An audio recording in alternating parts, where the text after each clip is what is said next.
नमस्कार, मी विनायक सावंत. आज आपणासमोर येण्याचं कारण म्हणजे की नातेपुते नगर पंचायत अंतर्गत अनेक विकास कामे सुरू आहेत. काही विकास कामं पूर्ण झालेली आहेत, काही अजून अपूर्ण आहेत, तर काही अजून सुरू झालेले नाही. तर सगळ्यात महत्त्वाचा विषय असा आहे की नागरिकांमधून जो नातेपुते नगरपंचायतच्या कामाविषयी जो रोष निर्माण होत आहे, तर ही कामं तात्काळ नातेपुते नगरपंचायतकडून जलद गतीने व्हावी अशा पद्धतीचं नागरिकांमधून सतत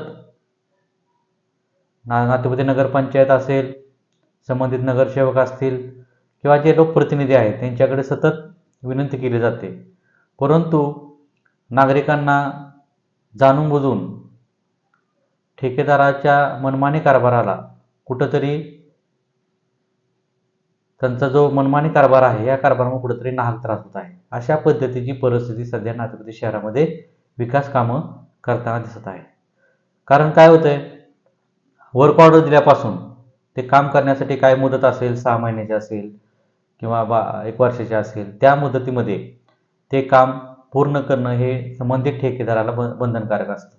ठीक आहे, त्याची वर्क ऑर्डर असेल त्या पद्धतीनं. परंतु जर एखादं काम हातात घेतलं तर त्या वेळेत पूर्ण नाही झालं तर अशा वेळेस संबंधित ठेकेदाराला नातेपुते नगरपंचायतकडून मुदतवाढ करून देण्यात येते. ह्या सगळ्या गोष्टी करत असताना त्या स्थानिक नागरिकांचं जे काय हाल होते, जसं की एखादा रस्ता करायचा असेल आणि तो रस्ता करताना जर 1-2 महिने जर तुम्ही तो रस्ता करण्यासाठी लावला, वेळ कालावधी दिला, एक 300-400 मीटर एवढा रस्ता जर करण्यासाठी तुम्ही जर 2-2, 3-3 महिने म्हणजे काम सुरू केलं आणि त्यानंतर काम सुरू झाल्यानंतर परत ते काम तसंच थोडंफार करायचं, खडी टाकायची, मुरुम टाकायचं, परत तसंच ठेवायचं. मग 2-2, 3-3 महिने जर तुम्ही अशी कामं पेंडिंग ठेवली तर तिथं रहिवाशांना म्हणजे रहिवाशांना तिथला जो वावर आहे, प्रवास करण्याचा असेल किंवा इतर ज्या अडचणी आहेत त्या सगळ्या अडचणीला सामोरे जावं लागतंय. अशा पद्धतीची परिस्थिती सध्या अनेक शहरातून दिसत आहे, म्हणजे आपल्या शहरातील अनेक भागातून दिसत आहे. तर काही ठिकाणी कामं पूर्ण झालेली आहेत, परंतु कामं पूर्ण झाल्यानंतरच 1-2 महिन्यामध्ये त्या कामाची जी काही निकृष्टता आहे ते सुद्धा समोर येण्याचे प्रकार अनेक ठिकाणी होत आहेत. अशा पद्धतीचं नागरिकांमधून सांगितलं जात आहे. मग या सगळ्या गोष्टीची प्रत्यक्षात म्हणजे कसं असतं, तक्रारी येणं, लोकांनी फोटो पाठवणं आणि प्रत्यक्षात स्थळ पाहणी करून ते बघणं हे अतिशय महत्त्वाचं असतं. मग त्यानुसार आपण बघितलं काही ठिकाणी बाबा की खरंच तशी परिस्थिती आहे का, किंवा त्याच्या पद्धतीनं कामं अपूर्ण ठेवली गेलीत का, किंवा काही ठिकाणी वर्क ऑर्डर दिले असताना सुद्धा कामं केली जात नाहीत. अशा पद्धतीची पाहणी केली असताना काही प्रभागात काही कामामध्ये असं जाणवलं की ते कामं पेंडिंग आहेत किंवा ते कामं जाणून बुजून म्हणजे वर्क ऑर्डर दिल्यापासून ज्या वेळात केली पाहिजे किंवा त्याच्या अगोदर काम सुरू करायला घेतलं असेल, वर्क ऑर्डर दिल्यानंतर काम सुरू करायला दिलं असेल त्यांना, तर ते वर्क ऑर्डर दिल्यानंतर त्यांनी काम चालू केलं आणि कालांतराने ते काम थांबवलं त्यांनी. मग का थांबवलं ह्या संदर्भात माहिती घेतली, त्याचा थोडासा अभ्यास केला. तर त्या कशी माहिती काढल्यानंतर लक्षात आलं की आपल्याला नक्की म्हणजे काय आहे.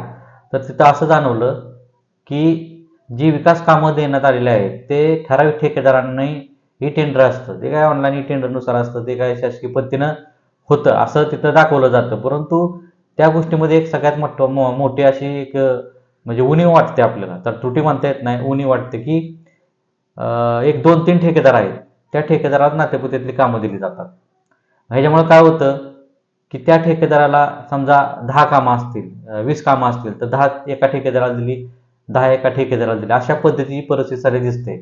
तर त्या 10 ठेकेदारांनी जर 1-2 कोटीची कामं घेतली असतील तर ते 2-3 कोटी हे त्याला स्वतःला खर्च करायचे आहेत.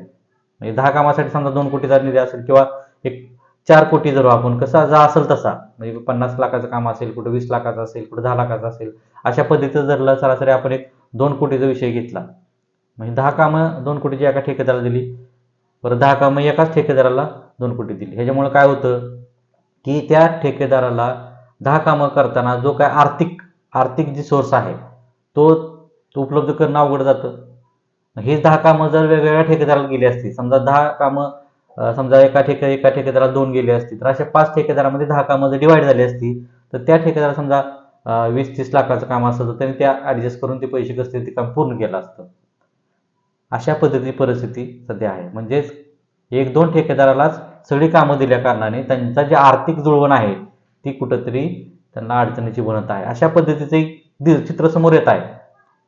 ह्यामुळं नातेपुते नगरपंचायतनी विचार केला पाहिजे की आपण एकाच ठेकेदारांना किंवा 2 ठेकेदारांना किंवा 3 ठेकेदारांना सगळी कामं का देतो विकास कामांची.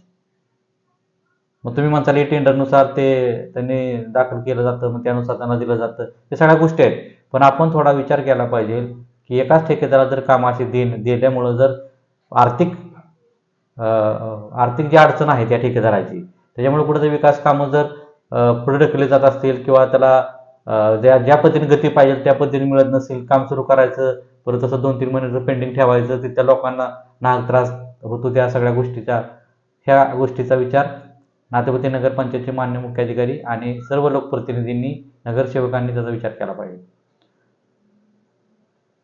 ही परिस्थिती आहे, लक्षात घ्या.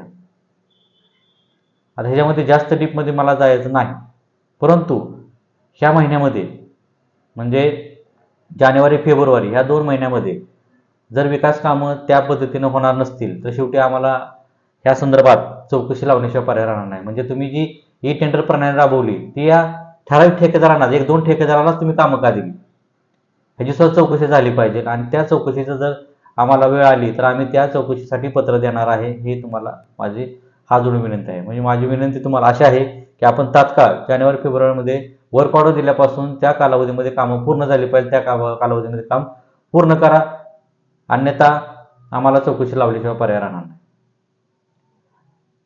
1. 2. तुम्हाला वर्क ऑर्डर दिल्यापासून तुम्हाला तुमच्याकडे ज्यावेळेस आर्थिक भांडवल येईल त्यावेळेस तुम्ही चालू करा ना. 6 महिन्याचा कालावधी दिला असेल तुम्हाला वर्क ऑर्डरमध्ये, तर तुम्ही 2-3 महिने थांबा. तुम्हाला वाटत असेल 2 महिन्यामध्ये काम पूर्ण होत असेल तर तुम्ही 3-4 महिने थांबून नंतर काम चालू करा. सलग काम पूर्ण करून टाका. तुम्ही वर्क ऑर्डर दिली गेली की जाताय, काम चालू करायचं नाटक करताय आणि थोडंफार काम करताय, परत पैसे नसल्यावर थांबताय. मग ते लोकांना त्रास होते ना. 2-3 महिने तुम्ही थोडं काम उकरून ठेवायचं, परत ते तुम्ही पेंडिंगला पुढं न्यायचं. ते पेंडिंग झाल्यामुळे काय होतंय, तुमची आर्थिक अडचण निर्माण झाली की तुम्ही काय करताय, बघू 2 महिने 3 महिने असं घालवताय. आहे की 6 महिन्याचा वेळ. एक तर तुम्ही काम सुरू केलं तर लगेच संपवा, आणि जर तुम्हाला 6 महिन्याचा कालावधी असेल तर तुम्ही 2-3 महिन्यानंतर, 2-3-4 महिन्यानंतर तुम्ही काम चालू करा, जेणेकरून 2 महिन्यात ते काम पूर्ण होऊ शकतं. शेवटच्या सुरू केलं तर काम लगेच कंप्लीट करा. 6 महिन्यात तुम्ही कधी चालू करू शकता, लगेच पूर्ण करू शकता. पण आता चालू करायला सुरुवातीला पहिल्या महिन्यामध्ये परत 2-4 महिने तसं ठेवायचं, परत लोकांना त्रास द्यायचा, असं करू नका. ही माझी या माध्यमातून मान्य मुख्याधिकारी साहेबांना आणि संबंधित नगराध्यक्ष असतील, नगरोपाध्यक्ष असतील, सभापती असतील, सर्व नगरसेवक असतील, माझी यांना अजून विनंती आहे की आपण तात्काळ या गोष्टीवरती विचार करावा. अन्यथा आम्हाला त्या पद्धतीने लेखी स्वरूपात संबंधित ठेकेदारांनाच किती कामं दिली गेलीत, किती कोटी दिली गेलीत, आणि त्यामुळे आर्थिक जे काही अडचण निर्माण होते त्यामुळे हे कामं पेंडिंग राहतात का, ही चौकशी आम्हाला करावी लागणार आहे. हे त्या माध्यमातून सांगतो आणि थांबतो. जय हिंद, जय महाराष्ट्र.